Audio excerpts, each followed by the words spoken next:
Wavesound Audiobooks presents The Sound of Summer by Jim Maxwell, narrated by Jim Maxwell. For Tim Cohen, cricket lover and friend forever. Forward. It's hard to imagine summer in Australia without Jim Maxwell. His voice is the one you hear each year that confirms the footy is over. He seems to have been there forever. When Jim began broadcasting on ABC radio all those decades ago, the Rolling Stones were young and Rock Hudson was straight. For 13 seasons I shared a microphone with him. It was to be a journey of discovery for both of us. You see, Jim came out of the Alan McGilvray stable. I was from the Seinfeld barn. Not much in common, and yet, it must be said, after a period of adjustment, our deep love of the game bound us year after glorious Test cricket year. It was one of the most enjoyable periods of my life. Summer, of course, is a different headspace to winter. People chill out, the world passes us by, you wear thongs, and spend more time in the car. The automobile is ABC cricket's greatest vehicle.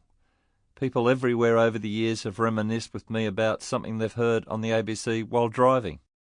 And the voice of Jim Maxwell is a constant, rebounding off the upholstery.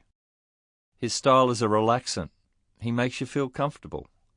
Old-school dentists could use ABC grandstand cricket instead of gas. The most obvious trait of the Maxwell delivery is that it contains no fluster. If calmness behind the microphone was an Olympic event, Jim would share the podium medals with Richie Benaud and Peter Allis.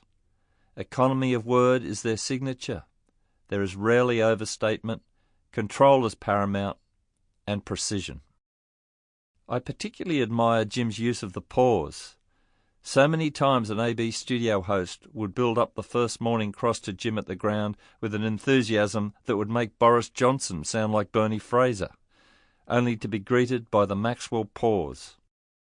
Not awkward dead air, just a moment of balance, 2.5 seconds of nothing before Jim would pick up the commentary. It was a sense of timing to behold. These pauses were so pregnant you could imagine waters breaking. Vintage Maxwell. Not enough can be made of the author's knowledge of the game, forged from 4 decades of going to work, watching, listening and forming opinion, and ultimately delivering it forthrightly in that unmistakable tone. Jim is more than a broadcaster. He's a journalist. He respects the game, the players and its values. But he doesn't toe the party line. Sample complete. Ready to continue?